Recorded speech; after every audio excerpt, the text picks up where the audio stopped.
అగ్గిని కూడా ఒక ఇంటి నుంచి ఒకరు అడిగి తెచ్చుకునేవాళ్లు అంటే ఈ తరం వాళ్ళకి నమ్మశక్యం కాదు కదా.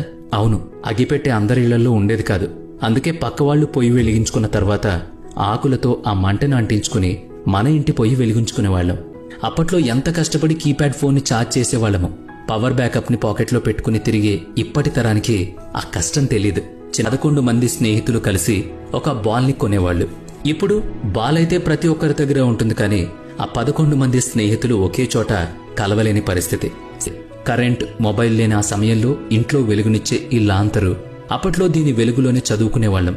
గుర్తుంది కదా, నీటి ఒడ్డున కాగితపు పడవలు, ఇష్టంగా ఆడుకునే మనసుకు నచ్చిన ఆటలు, ఏమీ తెలియని అపురూపమైన ఆ బాల్యం. ఆ బాల్యాన్ని అంతా వదిలేసి ఈ డబ్బు లోకంలోకి అడుగు పెట్టాం. ఇప్పుడు పరుగులు పెడుతున్నాం, అంతే కదా.